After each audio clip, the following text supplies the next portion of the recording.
Right, next question JEE advance 2021 का सवाल है और बहुत ही बढ़िया कॉन्सेप्चुअल सवाल है। Question says is a wide slab consisting of two media of refractive index n1 and n2 are placed in air as shown in the figure. A ray of light is incident from medium n1 to n2 at an angle theta और अपने को दिया हुआ है where sin theta is slightly larger than 1 by n.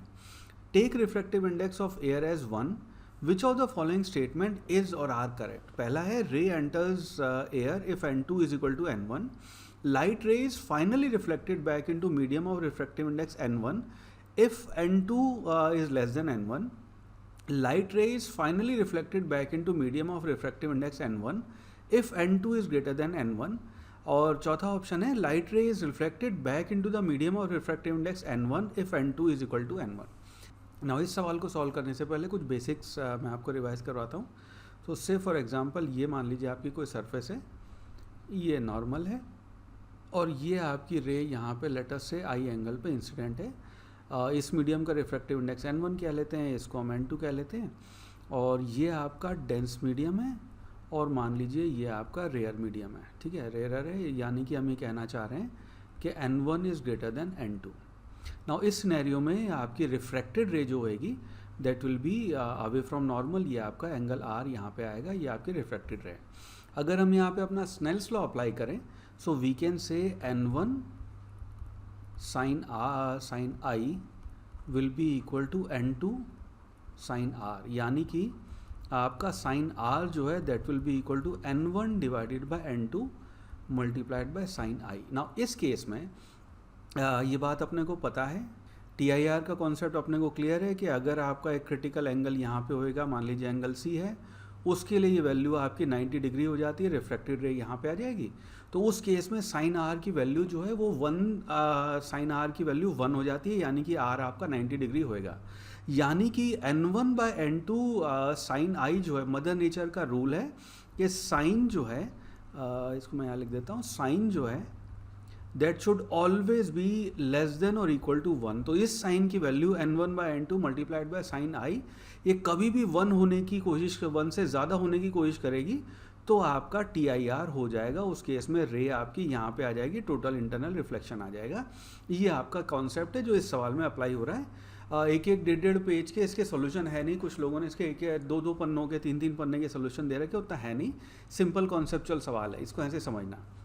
Now इस case में sign R की जो आपका रिफ्रैक्टेड वाला एंगल है उसकी वैल्यू कभी भी 1 से ज़्यादा नहीं हो सकती. साइन R की वैल्यू अगर होने लगेगी मदर नेचर TIR करवा देगी. ठीक है, so this is how the basic concept जो इसके पीछे इन्वॉल्व है.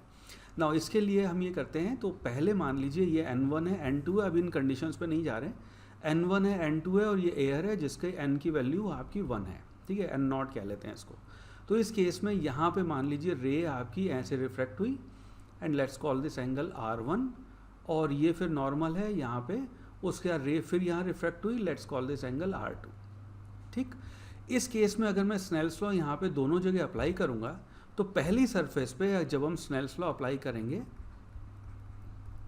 स्नेल्स लॉ जब हम यहाँ अप्लाई करेंगे पहले सरफेस पे, तो हम यहाँ पे लिख सकते हैं n1 sine theta will be equal to n2 sine R1, यानी कि आपका साइन R1 जो है उसकी वैल्यू हो जाएगी, साइन R1 है उसकी वैल्यू हो जाएगी n1 divided by n2 multiplied by sine theta. ये अपनी इक्वेशन 1 हो गई.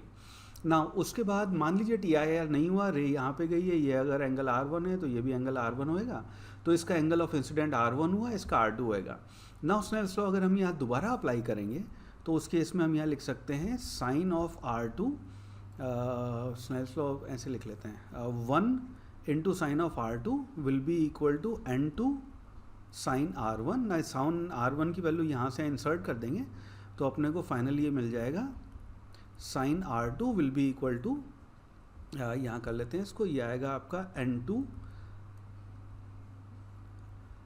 मल्टीप्लाइड बाय साइन R की वैल्यू रखेंगे multiplied by n1 by n2 multiplied by sine theta. n2 cancel हो जाएगा तो इसका मतलब है आपका सेकेंड इक्वेशन आ गई, sine R2 will be equal to n1 sine theta. ये है. नाउ इस केस का मतलब ये है कि अपने को यहाँ पे कंडीशन दी हुई है, सवाल में कहा है कि sine theta is greater than is slightly larger than 1/n1।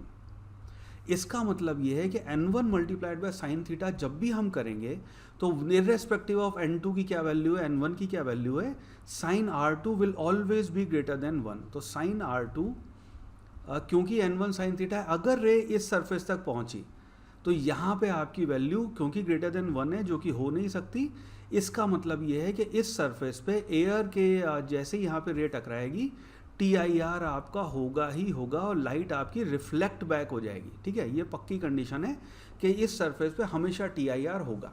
ठीक है, this is what it is.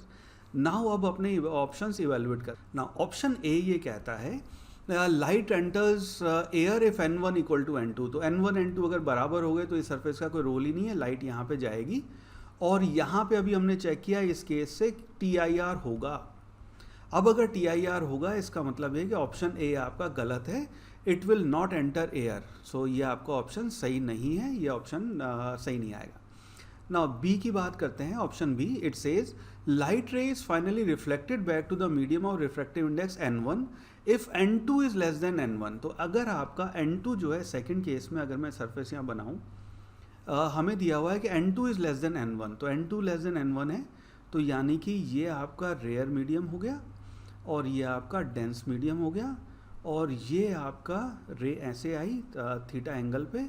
और अब हमारे पास डेटा सफिशिएंट नहीं है, अगर हम फर्स्ट इक्वेशन से देखें तो n2 is less than n1, ये डेटा सफिशिएंट नहीं है ये कहने के लिए कि इस सरफेस पे TIR होगा या नहीं होगा। अगर तो हुआ तो आपका ऑप्शन सही हो गया, बिकॉज उस केस में आपकी रे रिफ्लेक्ट हो गई n1 में।